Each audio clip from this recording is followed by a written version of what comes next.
دانش مندی کیا ہوتی ہے؟ یہ کتاب ڈاکٹر دلیپ جسٹے نے لکھی تھی۔ حکمت کیا ہوتی ہے؟ حکمت ذہانت سے الگ ہے۔ آپ سمجھدار بن سکتے ہیں چاہے آپ جوان ہو یا بوڑھے، صحت مند ہو یا جسمانی طور پہ معذور۔ ایک عقل مند شخص تقریباً کسی بھی شخص سے سیکھ سکتا ہے جس سے وہ ملتا ہے۔ حکمت ایک انسانی خصلت ہے، نہ کہ محض ایک فلسفیانہ یا روحانی تصور۔ حکمت میں جذباتی، علمی اور سماجی عنصر شامل ہوتے ہیں۔ حکمت یعنی وزڈم یہ ذہانت یعنی انٹیلیجنس سے الگ ہوتی ہے۔ حکمت یعنی وزڈم ایک گہری بصیرت اور سمجھ بوجھ کا نام ہے جو تجربے، علم اور فہم کے امتزاج سے پیدا ہوتی ہے۔ حکمت صرف معلومات جاننے کا عمل نہیں، بلکہ زندگی کے مختلف پہلوؤں کو صحیح طور پر سمجھنے اور ان پر موزوں فیصلہ کرنے کی صلاحیت ہے۔ حکمت میں شامل ہے دانائی، درست اور غلط میں فرق کرنا اور بہتر فیصلہ کرنا۔ حکمت میں شامل ہے صبر، مشکل وقت میں جذبات پر قابو پانا۔ حکمت میں شامل ہے دور اندیشی، مستقبل کے نتائج کا اندازہ لگانا۔ حکمت میں شامل ہے انصاف، ہر معاملے میں توازن اور عدل قائم رکھنا۔ حکمت وہ روشنی ہے جو انسان کو اپنی زندگی کے مسائل اور چیلنجز کے حل کے لیے رہنمائی فراہم کرتی ہے اور اسے صحیح راستے پر چلنے میں مدد دیتی ہے۔ یہ اخلاقی اور عملی دونوں لحاظ سے اہم ہے۔ حکمت یعنی وزڈم اور ذہانت یعنی انٹیلیجنس کے درمیان بنیادی فرق یہ ہے کہ یہ دونوں انسانی سوچ اور فیصلہ سازی کے مختلف پہلوؤں کو ظاہر کرتی ہے۔ اب میں ان دونوں کے متعلق فرق بتاتا ہوں۔ ذہانت یعنی انٹیلیجنس، ذہانت علم، منطق اور مسائل حل کرنے کی صلاحیت کو ظاہر کرتی ہے۔ ذہانت یعنی انٹیلیجنس زیادہ تر دماغی استعداد، یادداشت اور تجزیاتی سوچ پر مبنی ہوتی ہے۔ ذہین افراد مشکل مسائل کو جلدی سمجھنے اور ان کے حل تلاش کرنے میں ماہر ہوتے ہیں۔ مثال کے طور پہ ریاضی یا سائنسی مسائل کو حل کرنا ذہانت کا مظہر ہے۔ حکمت یعنی وزڈم کیا ہوتی ہے؟ حکمت زندگی کے تجربات سے حاصل ہونے والی بصیرت اور صحیح فیصلہ کرنے کی صلاحیت کو کہتے ہیں۔ حکمت صرف علم یا ذہانت تک محدود نہیں ہوتی، بلکہ اس میں اخلاقیات، جذبات اور طویل مدتی نتائج کو مد نظر رکھنا شامل ہے۔ حکمت والا شخص وہ ہوتا ہے جو اپنی سمجھ اور تجربات کی بنیاد پر متوازن اور درست فیصلے کر سکے۔ مثال کے طور پر مختلف حالات میں صحیح اور غلط کے درمیان تمیز کرنا حکمت کی نشانی ہے۔ مختصر الفاظ میں ذہانت کیا کرنا ہے، what to do، حکمت کیسے کرنا ہے، how to do it۔ ذہانت معلومات اور منطق کا استعمال کرتی ہے، جبکہ حکمت معلومات کے ساتھ تجربے، اخلاق اور بصیرت کو شامل کرتی ہے۔ زندگی میں کامیابی کے لیے دونوں کی ضرورت ہے، لیکن حکمت انسان کو زندگی کے مشکل فیصلوں میں زیادہ مدد دیتی ہے۔ حکمت کا ایک بنیادی پہلو ہمدردی ہے۔ ہمدردی کی تعریف اور اس کی اہمیت۔ ہمدردی کا مطلب ہے دوسروں کے جذبات اور مشکلات کو سمجھنا اور ان کی مدد کرنے کی خواہش رکھنا۔ ہمدردی ایک ایسی خوبی ہے جو انسانوں کو ایک دوسروں سے جوڑتی ہے اور معاشرے میں ہمدردی محبت اور تعاون کو فروغ دیتی ہے۔ ہمدردی اور حکمت کا تعلق کتاب میں بتایا گیا ہے کہ ہمدردی حکمت کا ایک لازمی جزو ہے، کیونکہ نمبر 1، دوسروں کے لیے فکر مندی۔ ایک عقل مند شخص صرف اپنے فائدے کی فکر نہیں کرتا بلکہ دوسروں کی مدد کے لیے بھی تیار رہتا ہے۔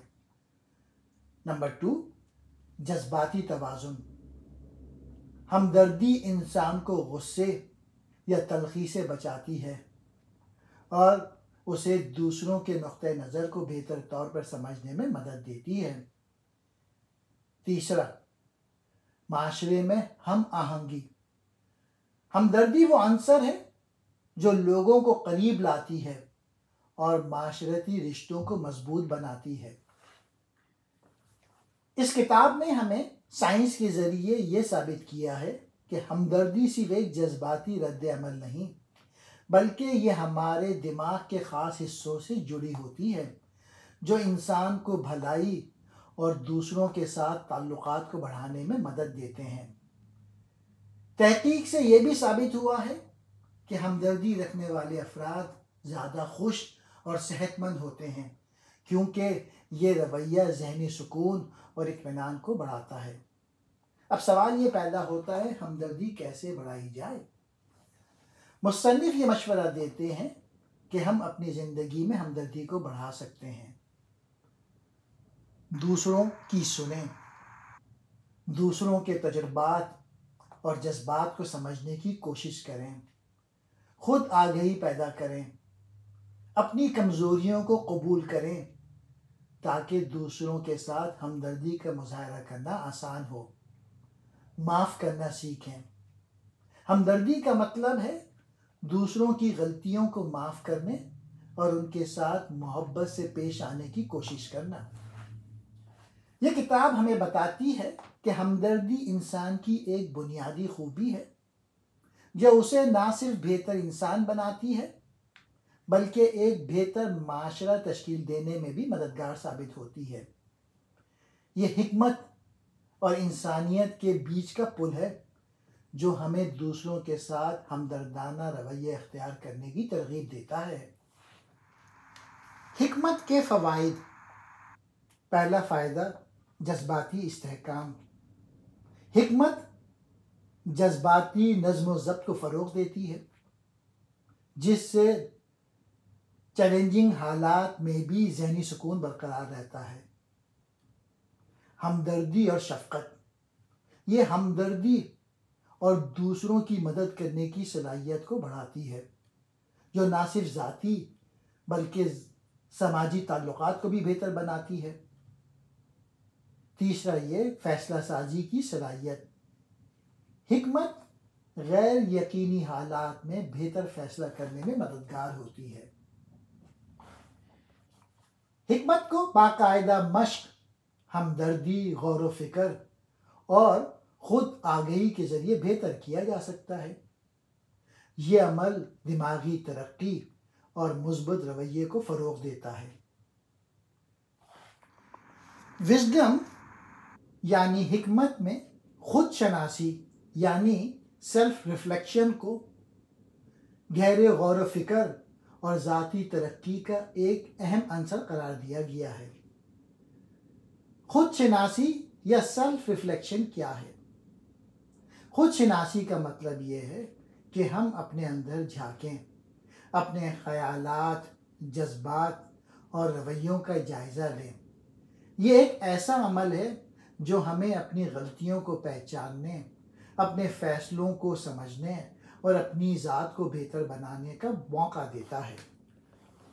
اس کتاب میں خود شناسی یا سیلف ریفلیکشن کی اہمیت کو بیان کیا گیا ہے۔ پہلا یہ، حقیقی حکمت کی بنیاد۔ خود شناسی کے ذریعے انسان اپنی زندگی کے تجربات سے سبق سیکھتا ہے اور ان تجربات کو حکمت میں تبدیل کرتا ہے۔ مصنف اس بات پہ زور دیتے ہیں کہ خود شناسی کے بغیر حکمت کا حصول ممکن نہیں۔ دوسرا یہ، ذاتی ترقی۔ یہ عمل انسان کو اپنی کمزوریوں اور طاقتوں کو پہچاننے کا موقع دیتا ہے۔ جب ہم اپنے اندر جھانکتے ہیں تو ہمیں یہ سمجھ آتی ہے کہ ہم اپنی زندگی میں کون سے فیصلے بہتر بنا سکتے ہیں۔ تیسرا، جذباتی توازن۔ مصنف نے اس بات پر روشنی ڈالی ہے کہ خود شناسی یا سیلف ریفلیکشن سے ہم اپنے جذبات کو بہتر طریقے سے سنبھال سکتے ہیں۔ جب ہم اپنے جذبات کے پیچھے چھپے محرکات کو سمجھتے ہیں تو ہم زیادہ پرسکون اور متوازن زندگی گزار سکتے ہیں۔ چوتھا، یہ فیصلہ سازی کی صلاحیت۔ خود شناسی یا سیلف ریفلیکشن انسان کو یہ سکھاتی ہے کہ وہ کس طرح بہتر فیصلے کرے جو نہ صرف اس کے لیے بلکہ دوسروں کے لیے بھی فائدہ مند ہوں۔ خود شناسی یا سیلف ریفلیکشن کے عملی طریقے یہ ہیں: روزانہ کچھ وقت خاموشی میں گزارنا اور اپنے دن کے اعمال کا جائزہ لینا، اپنے خیالات اور جذبات کو لکھنا تاکہ ان کو بہتر طریقے سے سمجھا جا سکے، دوسروں سے اپنے رویے کے بارے میں رائے لینا اور اس پر غور کرنا، مراقبہ یا غور و فکر کی مشقیں کرنا۔ خود احتسابی یا سیلف ریفلیکشن دماغ کے ان حصوں کو متحرک کرتی ہے جو تجزیہ، جذبات اور یادداشت سے وابستہ ہیں۔ تحقیق سے یہ بھی ثابت ہوا ہے کہ جو لوگ خود احتسابی کا عمل کرتے ہیں وہ زیادہ ذہنی سکون اور بہتر تعلقات کے حامل ہوتے ہیں۔ یہ عمل جذباتی ذہانت کو فروغ دیتا ہے جو حکمت کا ایک اہم عنصر ہے۔ Wiser: The Scientific Roots of Wisdom, Compassion, and What Makes Us Good is a book co-authored by Dr. Dilip Jesti and Scott Leffey, published on November 3, 2020. I will highly recommend to read this book. Dr. Jesti, he is a psychiatrist and a neuroscientist, and he has dedicated over 2 decades to studying the biological and cognitive foundations of wisdom. Here are some key messages of the book defining wisdom. Wisdom is a complex trait encompassing attributes like emotional regulation, empathy, compassion, self-reflection, and spirituality. Author differentiates wisdom from intelligence, emphasizing that wisdom incorporates emotional and social components alongside cognitive abilities. Wisdom is not intelligence, it is more, much more. Our experts agreed that wisdom does increase with age. If you are always angry or consumed by negative emotions, you cannot behave wisely. I have never seen anybody who is self-centered who I can say is wise, said one person. I think a wise person goes and seeks counsel and looks for information before they just jump in and make decisions. Wisdom without emotions is not a wisdom. In part 2 of the book, the author explained components of wisdom. Number 1 is compassion. Compassion is described as a blend of emotional and cognitive understanding of another person's struggles, paired with a motivation to help. It is an essential component of wisdom, linking individuals to one another in meaningful ways. While empathy involves sharing and understanding another's emotions, compassion is more action-oriented. It motivates individuals to take steps to reduce suffering. This book suggests practical strategies for enhancing compassion, mindfulness and meditation to build emotional awareness, active listening to understand others better, Second component of wisdom is emotional regulation. Emotional regulation is the capacity to maintain balance in emotional responses, avoiding extremes like overreaction or emotional suppression.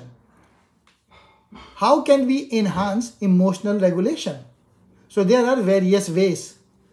One way is gratitude exercises, focusing on positive aspects of life, shifts emotional states toward balance and contentment. Breathing techniques, simple practices like deep breathing can calm the nervous system in moments of stress. Another part of wisdom is self reflection.